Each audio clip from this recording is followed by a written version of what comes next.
First of all, thank you everyone for being here. I want to do a small notice. Unfortunately, in the morning when I got my breakfast in the train, I got a little bit of food poisoning, which completely damaged my stomach. So that's one reason why I was not eating there. So I save it for the after talk, but it's just to show my condition. So I'm a little bit sick. It's also forced me to spontaneously change the talk. So the first talk that I want to do was about the internals of C++ and the internals of LLMs, which directly correlates to how you can get it right, when you get it wrong, and many other facts that influences the language. I have been talking a lot about LLMs, how they work internally, and what are the building blocks of it on different conferences. And this one was special to me because I put a lot of work to try to make it, and you guys would be the first one to receive it, but unfortunately I'm not in my best condition to do so. Then I remember there was another talk that I really liked a lot, which was from Andrei Karpathy, which was like software is changing, and it somewhat is correlated to what I was planning to do, but it's slightly different. So this will be one that is slightly more theoretical. But I still hope that there is things that I can learn from you and you guys can learn from me, and I will be asking questions. So I'm really hoping for your participation so that we can make it a really nice experience. Because this was the only way I found to make it worthy, traveling all the way from Lund to Stockholm, then just gave up. So I said, like, no, let me try to find something that I can deliver. So instead of the efficiency without illusion, which I will still touch a little bit on efficiency and illusion on LLMs and software development, I call it random thoughts on AI and software, because I had some thoughts on AI and software that had been for a while. So I just spent the rest of the day basically making slides, or better say, making notes about my thoughts, and I would like to share with you and also get your input on some of those thoughts. So bear with me, there may be some mistakes because it's something that I made very rapid and very spontaneous, because I can't really deliver that very deep talks because it's hard to fit them 60 minutes and in the state where I am, and I don't really want to mess up because I want to present that one really, really well.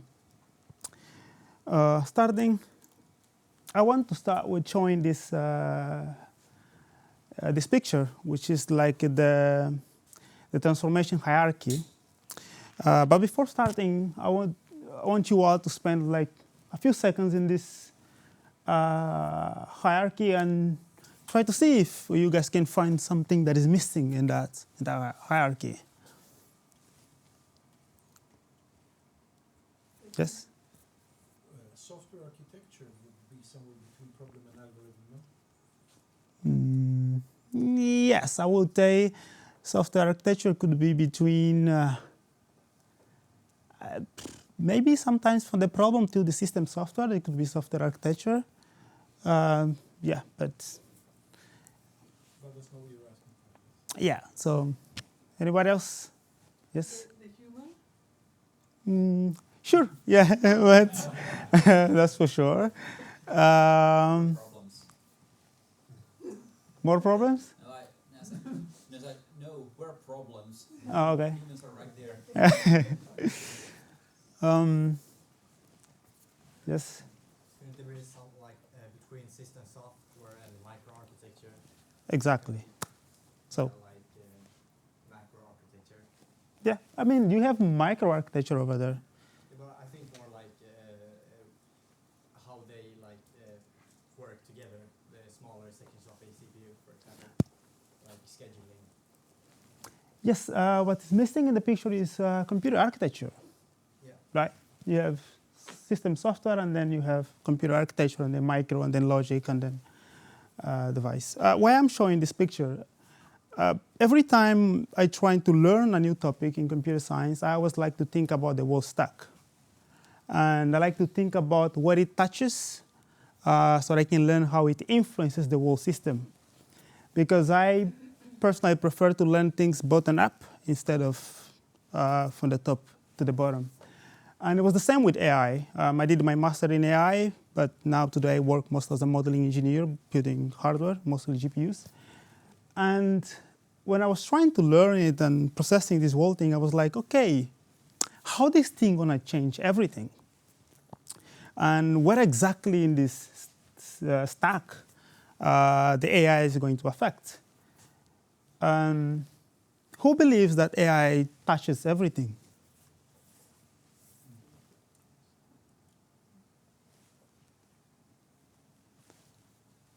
Who believes that AIs can have influences in devices, electrons, and logic? So the majority here believe it's more about software only. Remove electrons, then I guess everywhere else. Yeah, for me, it's like, let's think without limitation, right? When I think about computer system, I think about both as the one who implement it, as the ones who do research, right? I mean, if you're doing research in electrons, AI could be. Yeah. So it's really the whole thing, like.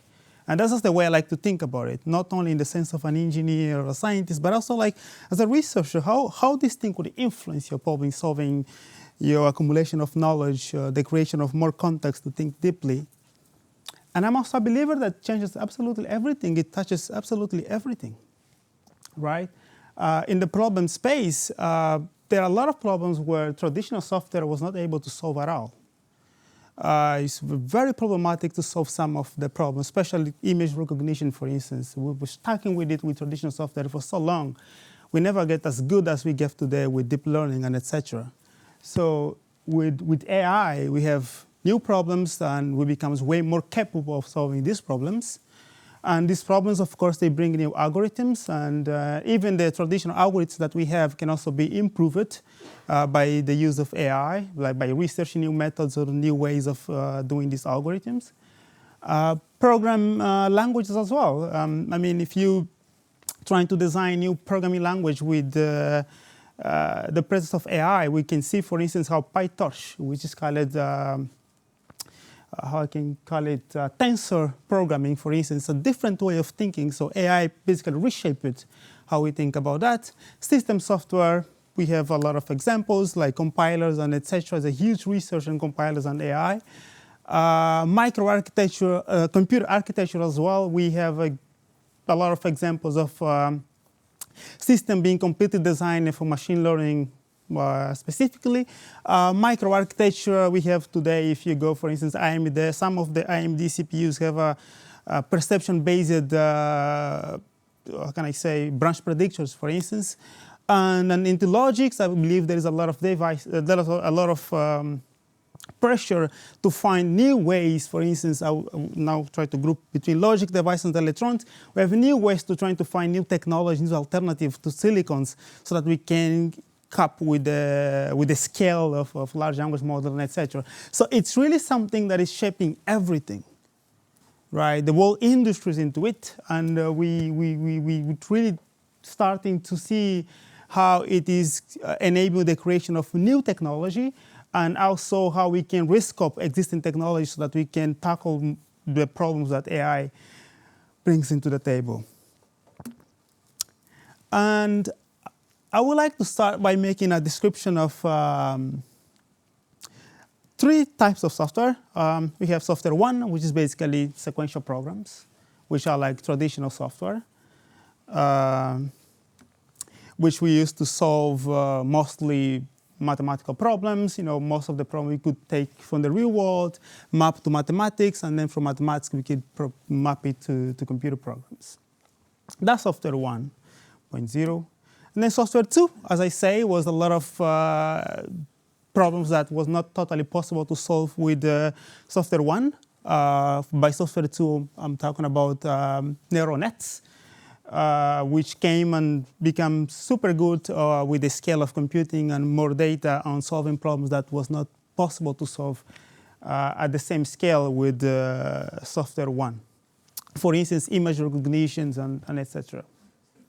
And the software 1 is also pretty ready at dealing with certain types of inputs like audio and etc. for a specific, in specific problem domains, where deep learning just basically does it much better. And then we have software 3, which are basically LLMs, which basically, in other words, it makes software 2.2 programmable with English, right? You know, you used to have a very specific LLM for image, for this, for that, and it used to be very specific for a particular type of input, but LLMs change it. Now with English, you can basically generate a lot of things. You can basically tell it what to do, which was the thing we used to do with software 1. We used to use programming language to tell the computers to use some internals of the computer to do a specific task. With LLMs, we do exactly the same to software 0.2. We tell deep learning methods and etc. Okay, do this to me, or generate this image, parse this text, and etc. We basically use English as a way of programming software 2. I like this definition and the way people see it this way, but something that I miss sometimes is like, I don't see a lot of people talking about the dependency between the three, right? Especially when we start talking about software design. You know, the presence of these three, it changes the way as someone who's design system need to think, because now they are good at very specific tasks. There are tasks that software 1 is super good. There are tasks that software 2 is better. There are tasks that software 3 is much better. So as a system designer, you really need to know when you have a problem at the table, what's the correct approach. And sometimes when people do this distinction, they misunderstand sometimes when they talk about, okay, these are the complexity of software 2, this is the complexity of software 3, these are the complexity of software 1. But in fact, there is a chain of dependencies between the three, right?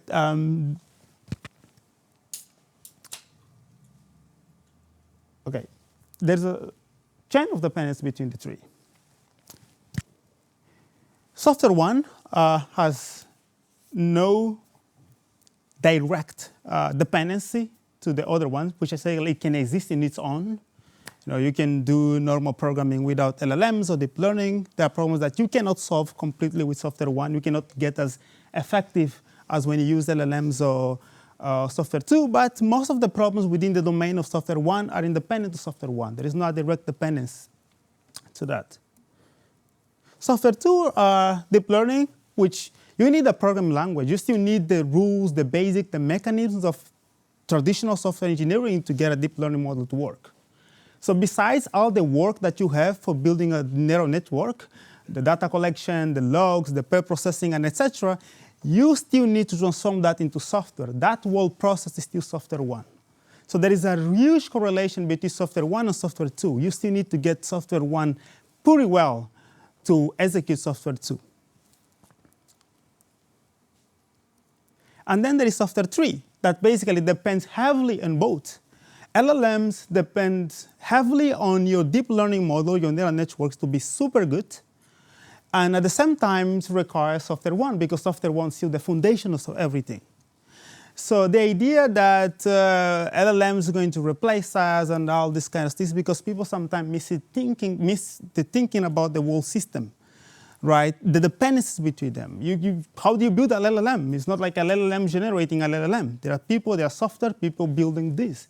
And they still need to go through the process of the normal software development. As you can see, inside of the LLM, you have deep neural networks. That basically is a huge part of the biggest part of LLM system is deep neural network. It's where most of the weights are still related. So there's this chain of dependence between the two that I think is very important to understand. So I try to illustrate here, basically, the dependence between the two.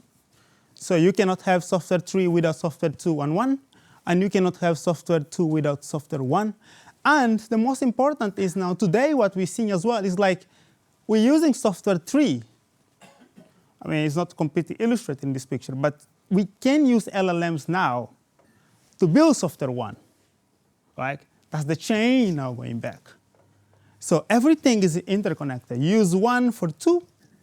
You can use 2 to, it's not a direct dependence, but you can use 2 to enhance software 1 because you can have mixed systems. which part of it is traditional software 1 and part of it is software 2. And you can have all of the three together. So there is a chain of dependencies depending on where you are. So designing a system today is much harder than before because you need to be a really expert on domain problem. You need to understand which tool to use. And within each of these categories, there is a deep hole to navigate to basically design the system that you have to design. So there is an example of a system that you can have today. You can normally have the three of them in a single system. You can have 1, 2, and 3 living together. One tackling different systems. And in fact, there is a lot of software that is writing software 1 that needs to be rewriting to software 2, and once done in software 1 that need to be done in software 3, and there is a lot of companies that basically is trying to do this process of migration. So identifying which problem you have at the table, it's very important because now we have different ways of solving different problems. So this is just a statement that most of the hierarchy is changing due to AI. And then I have this question, maybe 5 to 3 people. What is your favorite programming tool ever? Like a tool, something that came out to enhance programming that you feel like, this is really, really, really cool. Terminal. What do you mean? Terminal. Terminal, okay. One thing of terminal. Git, okay. Make. Okay, make. Okay, that's interesting. Nobody say the AI. All the AI tools. Sorry? All the AI tools are all of them. I have 3 in my idea. Yeah, okay. I think I'm more curious to ask another question. Who using LLMs for coding or programming at work? That's interesting, and not your favorite tool. Okay, okay. I mean, what about the? I mean, I would say for me at least. I mean, I haven't been around for very long, as many people here. But I mean, I have a huge interest in computer science, and I started the whole stack. And there is some concept that I really like a lot that made programming super easy for programmers. And for me, it was I used always to be like. Admire a lot virtual memory, just for how easy it made programming in terms of security and programming and etc., especially with the appearance of operating system on sharing programs. I think virtual memory was a blow of technology that came to save and made programming very easy for programmers. But for me, after that, I would say it's LLMs. And I think for me, is my favorite programming tool. And I will try to pass my thoughts, they are very random, there's made up them today, on how I think about LLMs and how they can be helpful.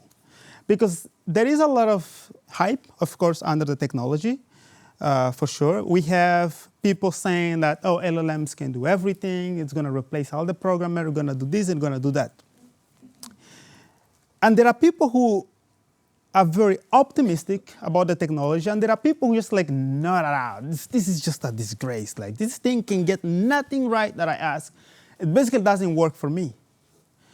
And I mean, the idea behind the thoughts, that I call it Hamdan thoughts, is basically trying to find out how you actually think about this technology, how you make it useful, how you can extract the best out of it, and how you can see it.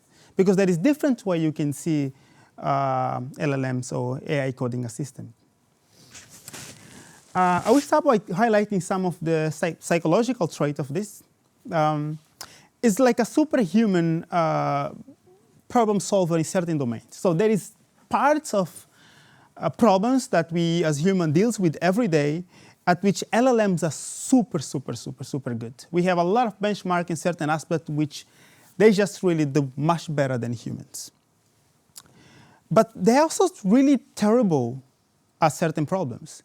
In fact, there are problems that for humans is super hard and is super easy for LLMs, and there are problems that is super easy for humans and is super hard for LLMs. And so they highlight the idea that there is no such thing as self-knowledge. When you're talking with LLMs and it seems like it knows everything, it really doesn't know it. All it does is predicting the next text, the next token. That's all it does. There is no self-aware of like, I know all of this. There is no such thing inside of LLMs. They also suffer for some sort of amnesia. When you go out of the context window, they can basically add things that basically was not part of the domain of the thing you're trying to solve.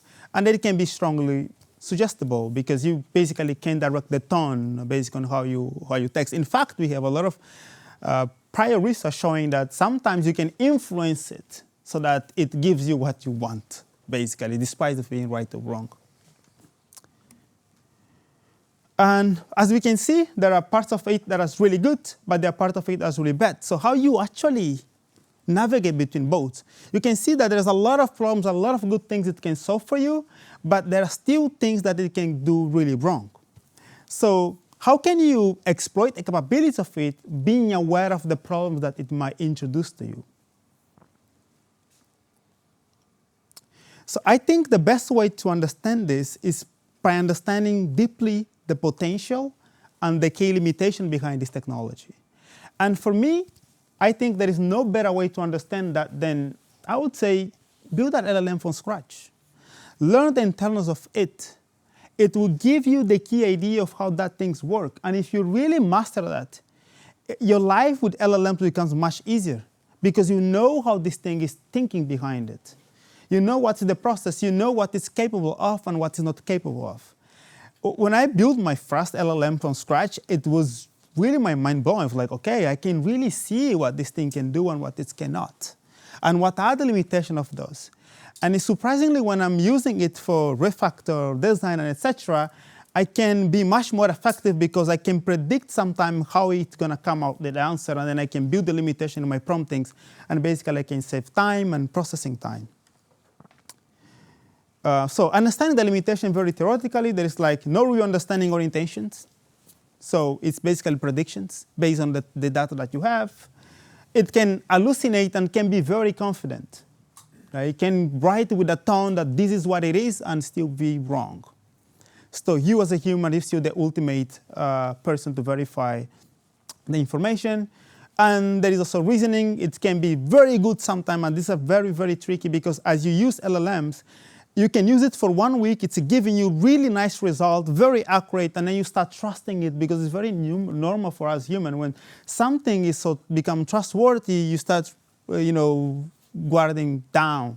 And then basically you should not do that with LLMs. It can go right for 1 month, and then the next day it can really, really, really be wrong. So we have a lot of limitations with LLMs. I will not go through all of them.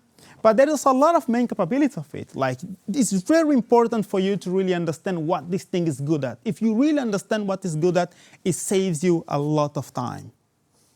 If you have a mental model what the LLM is good at, and you're writing your programming and solving issue at work, you know, I can do that because LLMs are really good at it, you save time. Because what I see is a lot of people wasting times with LLMs, with problems that LLMs are terrible at. And one way to save your life and your time is exactly to spend time understanding the technology, which is something that is very surprising because I think a lot of people bought the idea that this is a technology that you go there, write your problems, and you're going to give it right. There is a learning curve to become efficient with LLMs with few people want to pay. You really need to sit, spend time, and understand the technology if you want to take the most of it. There is no free ride at all to use LLMs efficiently. You need to invest time to understand the technology and how it works to a certain degree.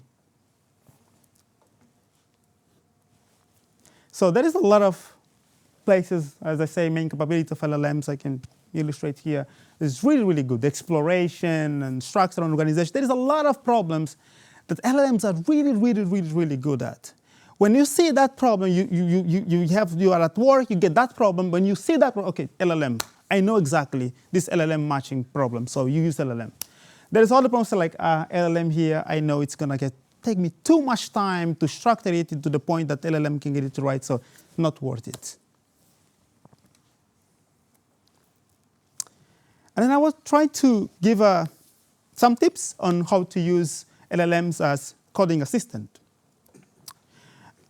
First of all, I want to give just a vision of how to see LLMs. There is a couple ones, how you visualize it. And for me, I visualize it differently regarding to the problem that I want to solve. For instance, like there was a revolution between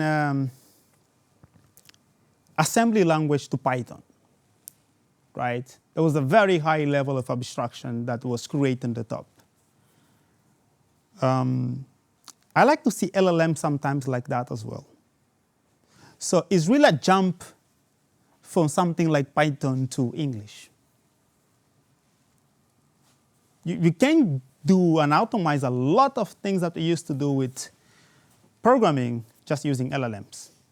Surprisingly, we have like what people call today vibe coding. People are basically building entire systems or apps by just doing that. Especially a lot of startups today, they invest a lot on vibe coding because they want a prototype or MVP. They just go to LLMs, basically using English, and you can get a system.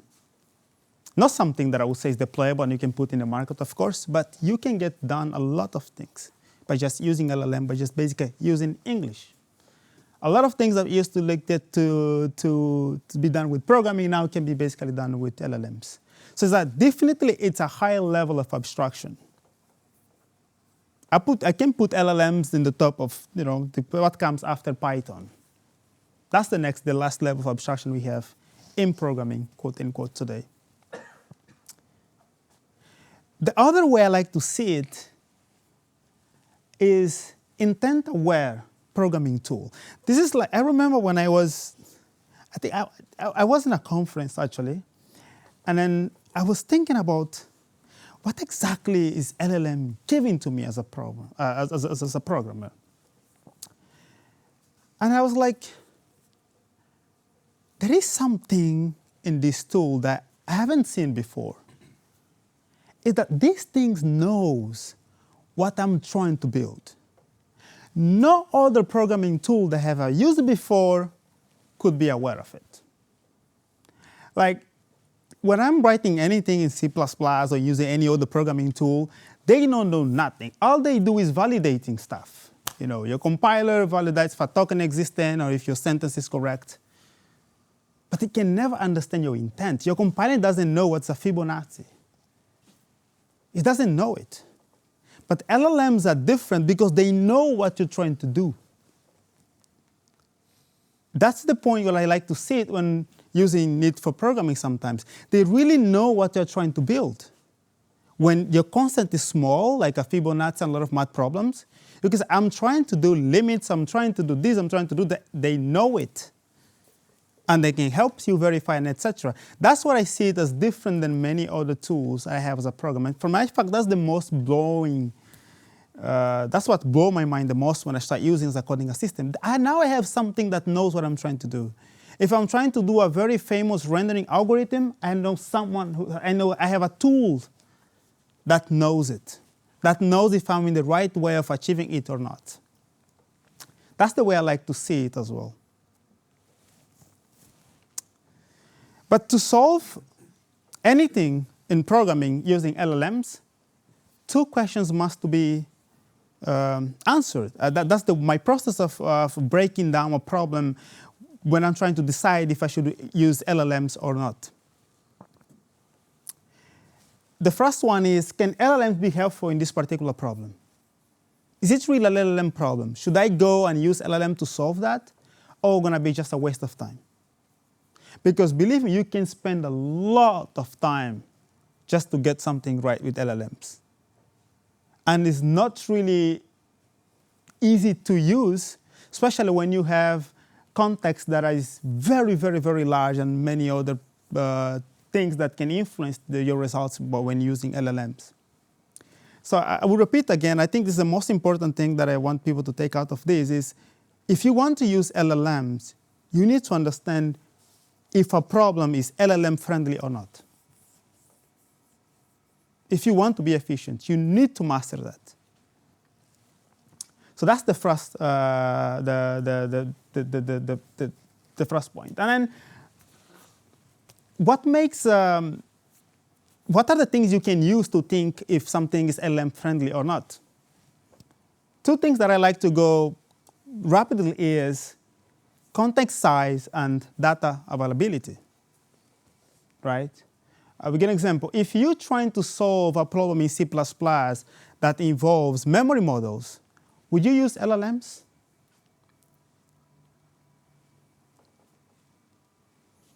If you're trying to solve things related to coroutines, would you use LLMs? No? But they don't know about the C++ coroutines at the moment, so they're not very good at generating this stuff. So they know about other stuff. I would use that. For example, they know how the code looks like and they can produce good code, but not just the coroutine stuff because they have no training material. Exactly. Anyone else? Can you repeat what you said? If your problem involves things like coroutines, memory models, would you use LLMs to solve it? You have a problem at work, and it's involves a lot of memory models or coroutines. Would you use LLM? Would you go on LLM and say, like, I want to solve this? Yes. Yes? Even though they don't know about coroutines, maybe I would give it like read this Coro library and use that as example and kind of like context injection. And now, how you figure out that the data is enough? If it compiles. Well, I mean, that's the thing about memory model problems. Like, most of the time, if you do the basic, they compile. Like, most of the issues you have with memory model issues are not about it not compiling at all, right? Which is, you can see, like, if you're trying to build data set to train models and etc., you can have, like, this compile, this doesn't compile. Very LLM-friendly problem, but you don't have that, right? Because that's the problem why the talk I was want to bring today was exactly about that. How C++ is so hard for LLMs to get right. Because we have so much silent things that we don't have data on it. So I would avoid LLMs on things that I know there is not much data. In C++, I think we have 2 books on memory models, or 1.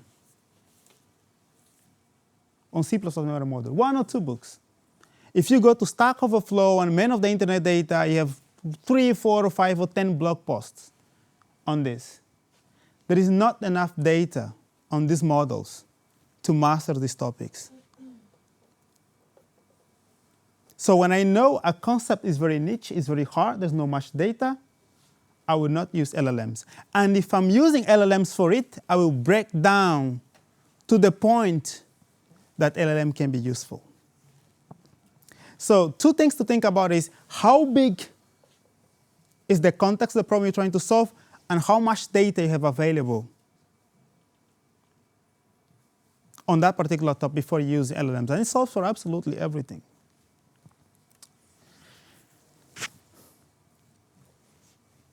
And that's exactly what I would ask next, what type of problems one should avoid. When you know a topic is very niche in C++, it's very hard to get right, there is not enough data, avoid using LLMs. Unless you're going to spend a lot of time teaching the LLMs to do that. And most of the times when there's a lot to teach, it's not really worth it, just do it yourself.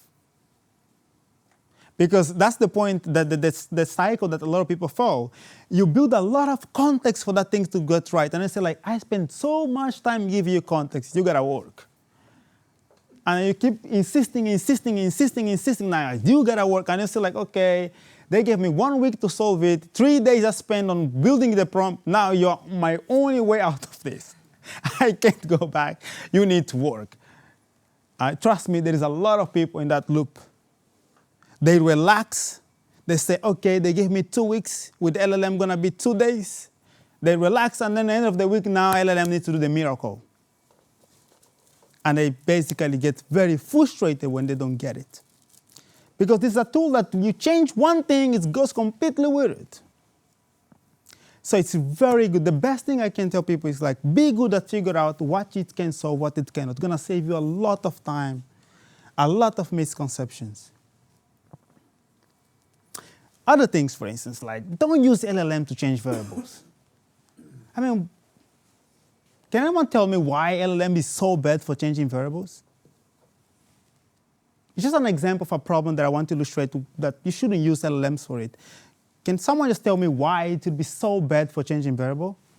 Because once it changes the first instance, it can't see that it was previously the old variable name, I guess. So it doesn't know what's the new name and what's the old name, kind of, if you get what I mean. But if you use Claude, then you're just gonna use set, and it's probably gonna do a fine job. But if you use tools, then this is actually fine. That's my point. So you can. Like Vi has had find and replace since the 70s. We do not need to use like that amount of energy to do something that trivial. Exactly. Like replacing bytes in memory is what computers do. Yeah, there's some specialized tools to do some exact tasks. So Yeah. you should use those when they exist, and there's no creativity needed. Claude could- usually knows how to use those tools. So. Yeah, but the LLMs might be useful to suggest a good name, maybe. Yes, I mean the point. It's this point that everybody listed here a valid point. The thing about LLM is like it can do things that you didn't ask him to do. Right? You asked him to change a variable. This is not an LLM problem at all. You have fixed tools that can do that. Unless you are certain that you're using LLM tools that are going to use the right tool, not the LLM internal behavior to do so. Like you don't want that LLM to predict if you're going to change your variable or not. You don't want that. That's the point I'm trying to illustrate. If there is no need for intelligence, when it's just mechanics, and there is mechanical tools that do it efficiently, use those tools.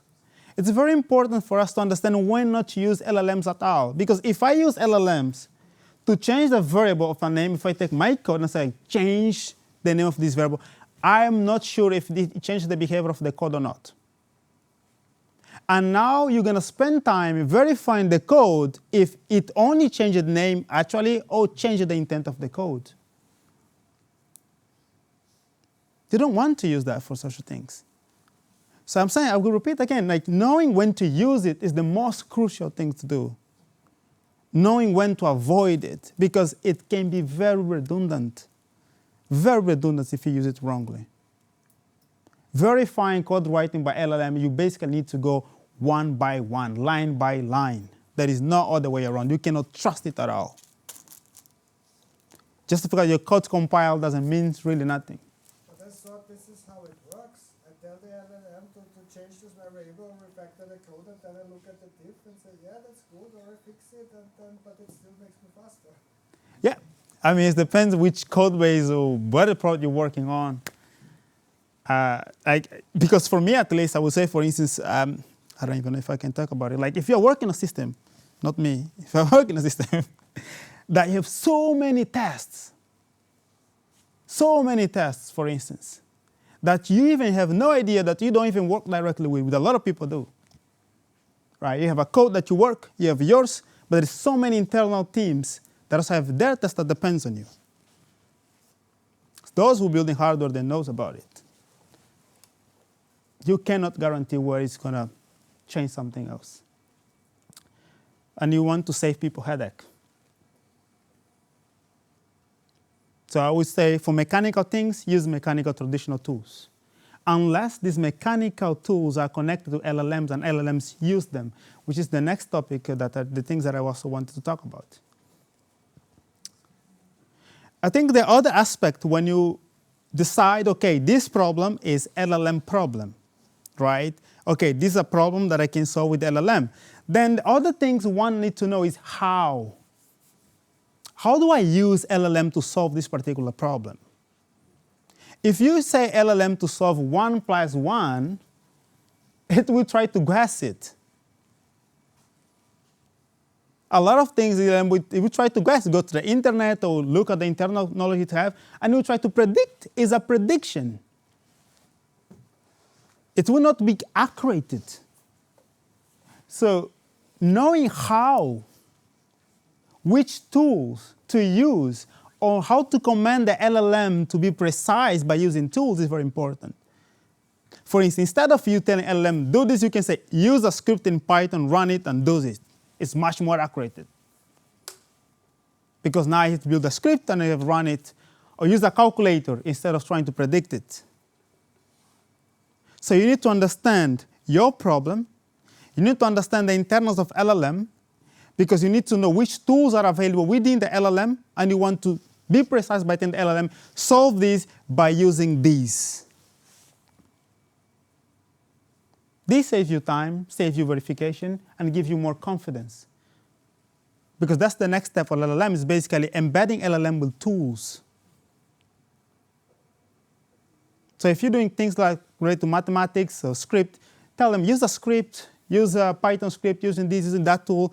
Know the tool of LLM. LLMs today, they're being embedding so many tools. And it's good to know which tools are tied to a particular problem so that you can talk to the LLM, use that tool to solve that problem. That's the other part. Like, what's the right tool to use? Start by the internals of LLM itself, which model version you want to use, because this model, they are statics, right? And today they have access to internet, but data is being generated all the time. You want to make sure that the new model have the new actualization of the thing you're trying to solve. So checking model version is very important. Which method you're going to use? RAG, MCP, fine-tuning, creating agents. You need to know the tools. There is a bunch of it's a so fast-moving field, especially for programming.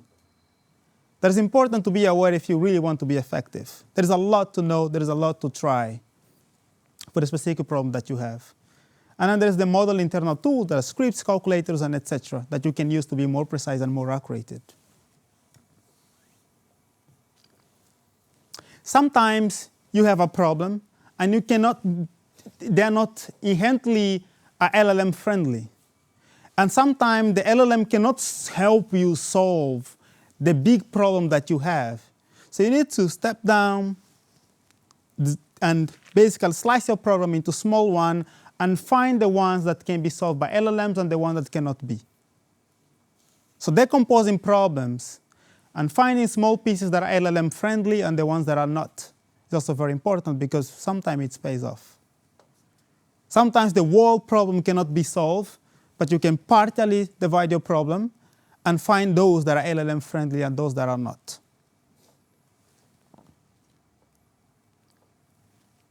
So I will give a small tour on how to break a problem into an LLM friendly problem. Do not use vague stories like, do this, this, this, this, this, this. Be very clear with your intent. Use bullet points in your prompting and etc. when you want to illustrate what to do. Build a sequence commands or instructions. I want to do that, and that. If you are lazy in your prompting, you're going to have a lot of issues with LLMs. You need to be precise. You need to be very intentional when you're using LLMs. Otherwise you're going to waste your time thinking it's not useful. The cost of using LLMs is basically invested in communicating intent. You need to be very good at communicating intent and providing context. If you're good at those things, communicating intent and providing context, LLM can be very useful to you. Which highlights something very important. You absolutely need to know what you're doing. The idea that it's a free ride, I don't know how to solve this when I use LLM, it's a very no-no. You use LLM to learn about it instead of to help you solve it when you don't know what you're trying to do. If there is an algorithm that you're trying to implement and you don't know how the algorithm works, you don't use LLM for that. You don't. Because LLMs cannot verify themselves. You use it for learning instead of using it to solve your problem. Being explicit about your inputs and outputs. As I said, the more clear, the way I like to use LLMs like a child, you need to be really talking to a child, don't do that, don't do this, because you have this machine with so much knowledge complexity inside if its weights. So much knowledge, and especially when in a language like C++, where there is so many ways of doing one thing, and there is a bunch of examples of what look like a good code, what is wrong, you don't want it. You don't want to give LLM that freedom. You want to restrict it because it knows so many things, including the wrong things. So you want to be very clear with it as well. Examples. In my experience, if you have an example in your code base about something that you want to do, use it. Examples are really, really great for LLMs. If you have a skeleton of something that you want to do, use it. In fact, sometimes what I do is I actually spend time building the skeleton with LLMs. When I have a skeleton good enough, I say, you see this skeleton you have over here? Something like this, without that, without that, without that, without that, and works much better than we just use text. So spending a little time building an example case and then generate the code is much better, at least for my experience, than going plain text. Saves a lot of time. Sorry, are you speaking about code specifically or in general? In general, but I'm being more in the context of coding as well. State constraints and performance expectations. These are also really nice because sometimes, in my experiences, you use the LLM to do and everything is functional, it's nice. When you apply the constraints, then you see such a headache. And that's what happened to a lot of people sometimes. They spend so much time trying to get something to work without the constraints and the performance expectation at all. And then, okay, now I have this working thing. Now I want it to match my performance, and the thing just can't get it right. And basically have something that now doesn't match your constraints. So early on, identify what is fundamental to you and try to make it work so that you can have a clear idea that LLM is working or not. And of course, the environment as well. It's like, as I say, it can generate C++ 11, C++ 17. You need to give them environment constraints. You need to limit it. It's a very powerful machine. The way I like to see it, it's like so much knowledge. Everything is possible for LLM because everything is there. The whole code base, internet C++ code, is inside of that thing. And you can see people write codes, mixing standards and everything all together. And that code is that we use it to train those things. So you need to constrain it. A lot of your prompting ability, especially when using programming, is actually constrain it. If you don't want to be repetitive, it's constrain it, constrain it, constrain it. That way, it's very important to create a mental model of how these tools works. Because if you're using LLM, but you're not learning based on the inputs that it's doing, of course, it's non-deterministic, but you can see the behaviors and learn from it. Be intentional on learning the output. Be intentional and seeing the patterns that it's outputs. So that in your prompt, you can say, I know when I ask you about this question, you like to do that way. I don't like that way, or I don't want that way today. So you specify it in your prompt. You need to try to predict sometimes what craziness this thing we need to do, what are the things that you don't want, and you as a C++ programmer, you know the many ways of solving that problems. Specify, constrain to the way you like that problem, you want that problem to be solved, if you don't want to keep iterating over it.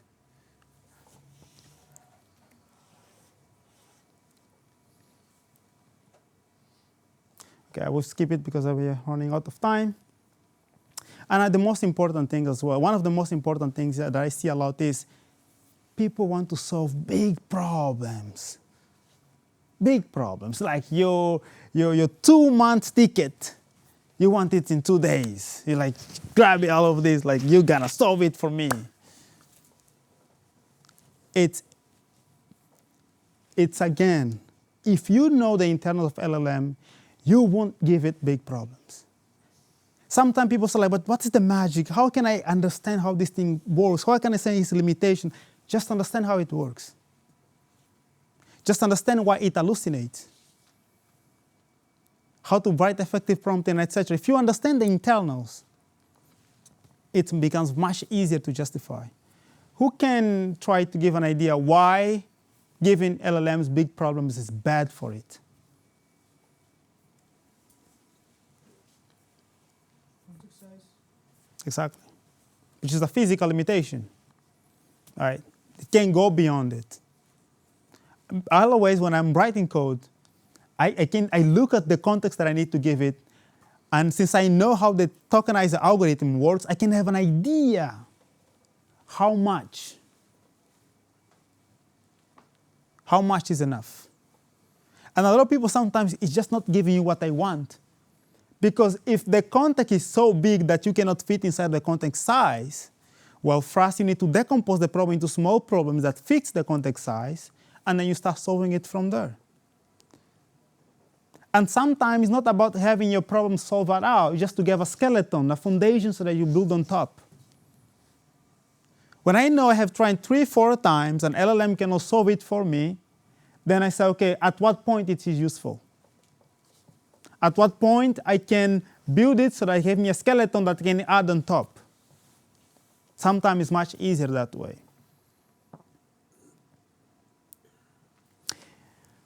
Another question, I forgot the. Why LLMs often feel worse at C++ than Python, for instance? Because they're benchmarked with Python.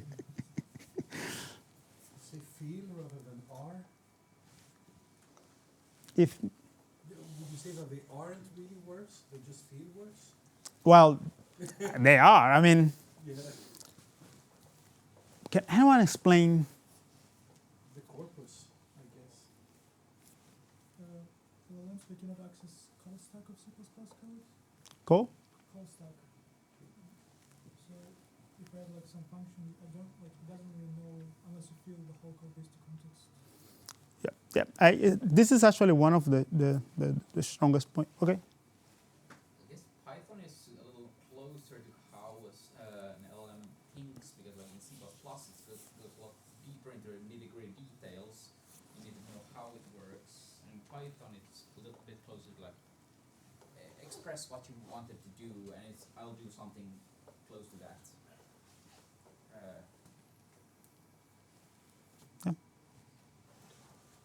Maybe there's more unspoken rules in C++. That's a really great point. You know, when I was learning C++, I bought this book, which called Inside of C++ Design or something like that. And I also bought the book Evolution of C++ by Bjorn.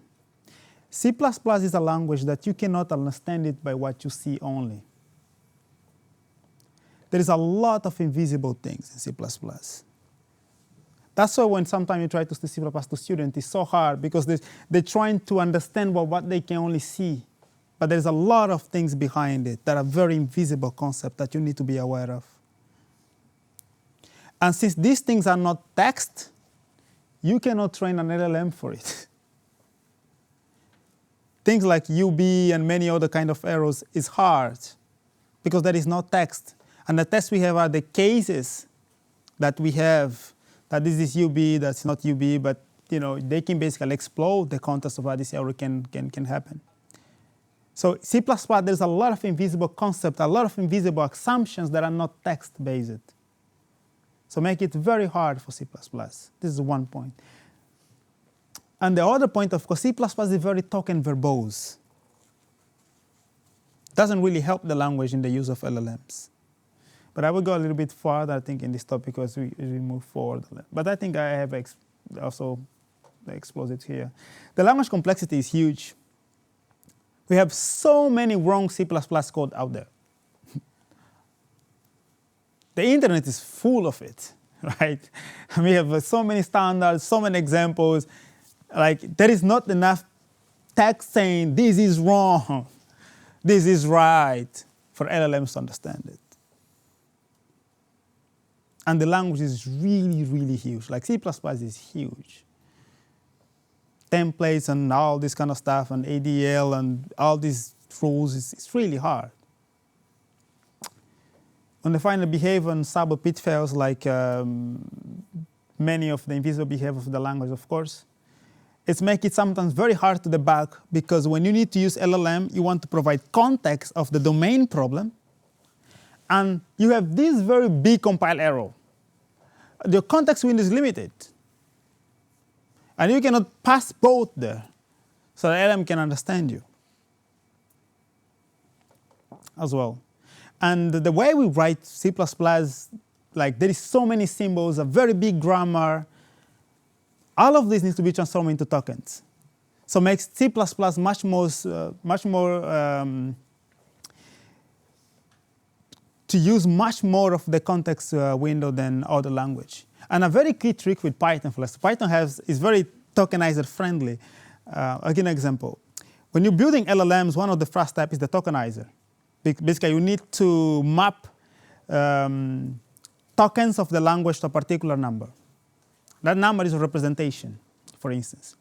For instance, in Python, if you have space, and then basically you have space when you're trying to design scopes, right? So you can take, let's say, a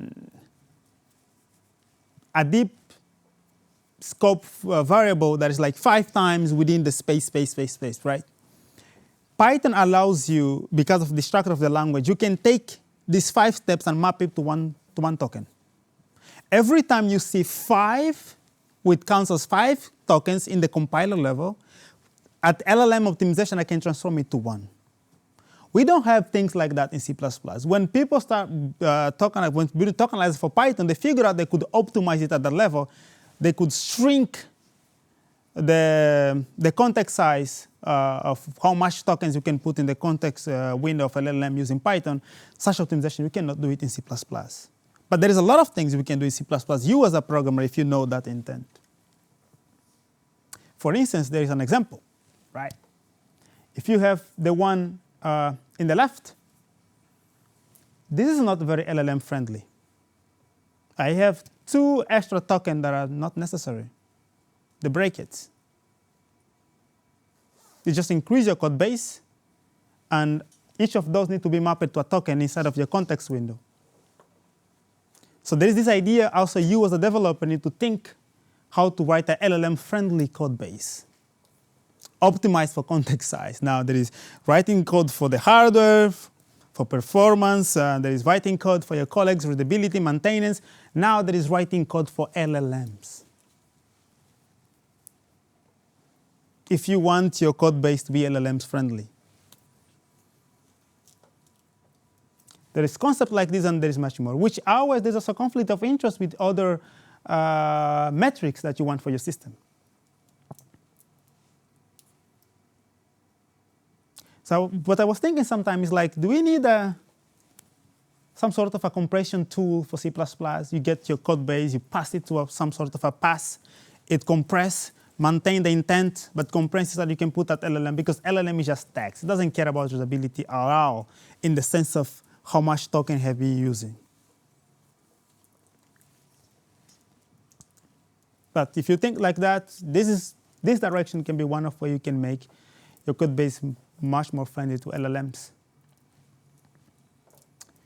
And of course, as I say, you can use tools. There's a lot of tools out there that can make your code base more LLM friendly. You can read, for instance, that Git ingest, for instance, one of these tools that basically can concatenate your whole repo and then make it more friendly to use for LLMs. As I say, there is a lot of tools. Knowing tools can really make you very efficient with LLMs. Knowing which tool to use can really, really save you a lot of time and make you forward. And there is also the Deepweek that basically built a diagram of dependencies of your code so that the LLMs, for instance, could understand your codes much better visually. And then there is some advices. How would you write LLM-friendly code? I already say one, little bit of compression. What is the other tips someone can say here about that you can think of can make your code base much more friendly to LLMs? Keep it simple. Yeah, keep it simple. And this is for LLM-friendly and co-worker-friendly code, express intent. Yes? Remove spaces. No, spaces are really get done when you go to the tokenizer process. There is no space because spaces are useless in C++. They don't mean nothing, right? Even at the compiler level, you can get rid of spaces. But when you form it, I mean, unless you're parsing, you can know that because if you conquer when you're parsing, you know when you like the token pass in the compiler, of course you need spaces because you want to know what's a token, what's not. And also when your syntax analyzer also need the spaces. But after that, do you really need it? No, because it's just a bunch of instructions, right? So it's the same for LLMs. I have a question Yes. about this. What about comments in code? Would it part of the context and make things a little bit harder? It's really nice because I have once an experience which the LLM was actually arguing against the comment, and I liked it. You see, like this is wrong, even though the comment is saying that. And I have other occasion like say, like you see, the LLM says like, you see, even the person who wrote it knows it was wrong. Look at the comment. See, so it sometimes the comment I cannot completely say it's a bulletproof, but comments are really good if they are correct. If they are wrong, they can be misled. So I think commenting code becomes much more serious when you're writing LLM code. But in the context of an LLM that is ingesting a lot of tokens, if you have a lot of comments, is it going to make things a little bit more complicated to process and get to the actual code? Or is it not going to have much impact? It's going to have an impact. It affects your context size. It increases the number of tokens that you have. So you need to make sure that your comments are really helping.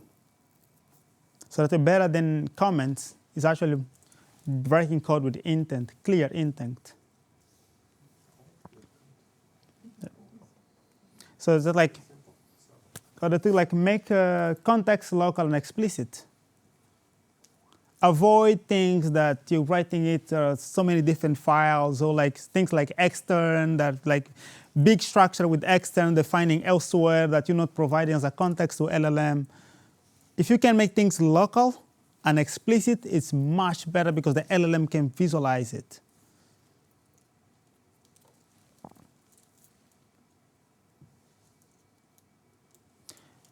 Clear names and cleverness over cleverness. Like use really names, like name of your functions can tell a lot. Like for instance, if you're trying to compute Fibonacci and kind of like Fibonacci function, is much better for LLM. But it can also be if your functions are wrong, can be deceived. It's like because function is literally a comment.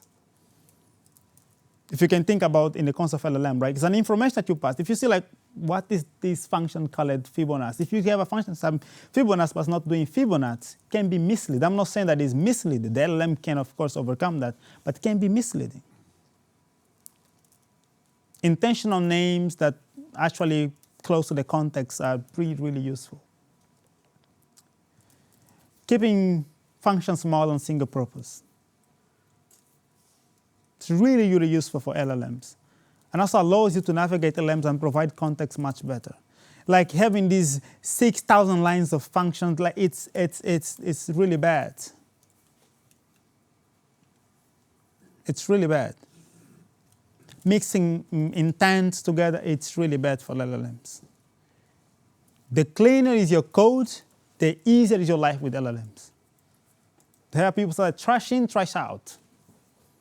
The same with prompt is.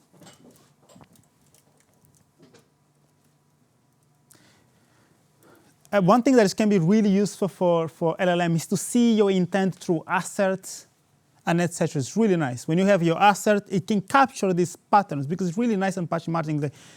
Because when you have asserts and things in your code, you're basically telling LLM what you not expect. Partially. I'm not saying that you use assert when you should not. But if there is a chance to use it, use it. Now, this is just a different way of visualizing LLMs, which people say the direction of people see going forward.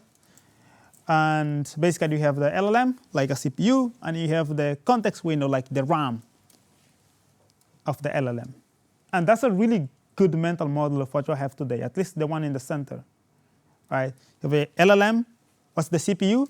The CPU is the deep neural network inside of LLM and the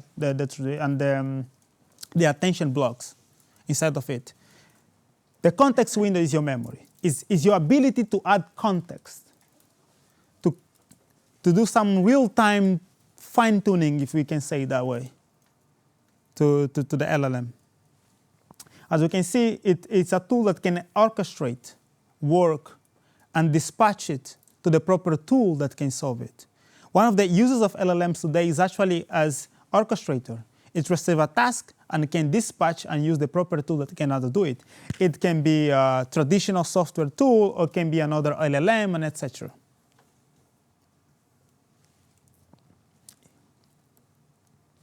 And then the other things that I would say, just build for agent, build for AI.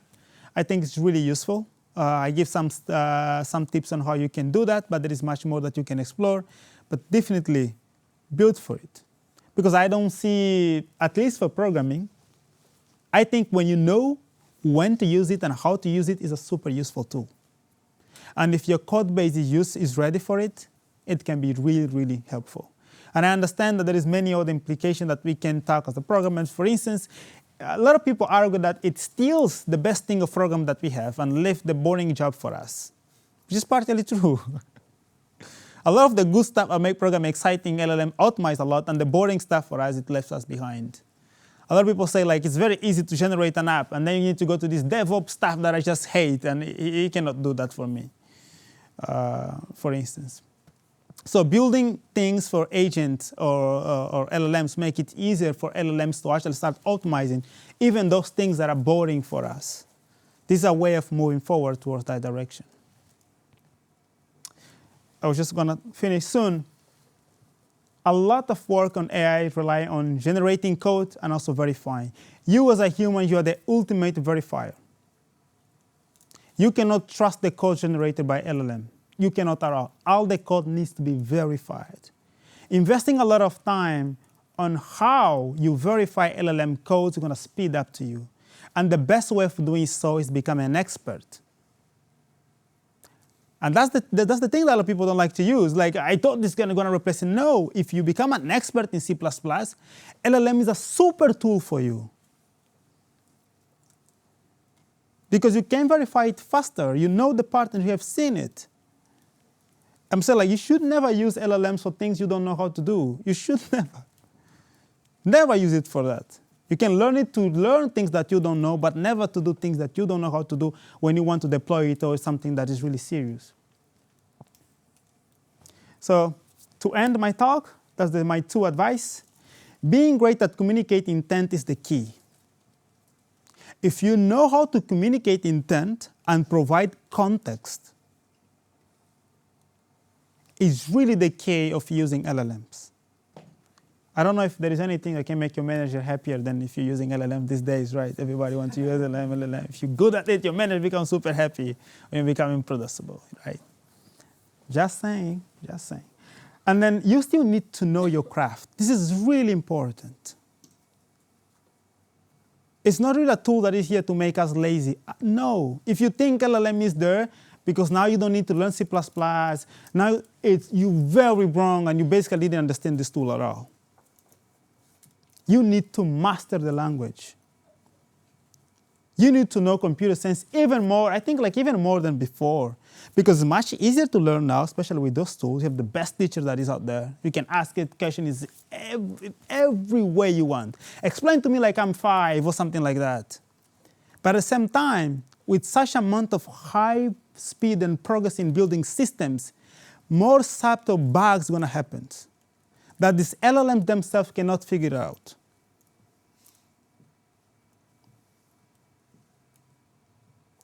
People will start shipping faster and faster and faster. There will be huge amount of code. In fact, in the statistics of code, I couldn't cover that, but if you see the statistics, what a lot of companies are seeing when using AI is exactly the amount of code that is increasing. Like, people are committing more code. So being an expert is a must today. It's still really a must. Knowing your craft and your context, everything is still really important. LLM doesn't replace it at all. Because you need to verify it. Nothing verify AI. And one of the big problems we have is like LLMs generate the code. If let's say you stop learning C++ and learning the system you're building, right? LLM generates the code. It's got to your code base. You don't know that code. Now you need to change that code. You don't understand it. You give to LLM again. What's happening? LLM is verifying the code that it's writing itself. And that's super dangerous. And when your problem becomes to the point that it's no longer LLM solvable completely, no one knows how to solve it because no one understands it. There was a joke when I think it was Claude first started working, people saying some people lose their brains. They can't work at all. And it's true for a lot of people. It really is a danger too when it can make you, how can I say, lose your craft if you rely on that thing too much. I think there is a balance on making progress and using it. And there is a balance on knowing when not to use it. Don't let anything in that you don't understand. I know it's very tempting when you miss deadlines and anything like, yeah, it's passing the test, it's passing everything. Don't do that. If you want to be faster at communicating, learn it. Learn to be good with LLMs, learn to be good with the things you're building, and you're going to be faster with those tools. It's the only way possible. And that's the end of my talk, and thank you for your attention.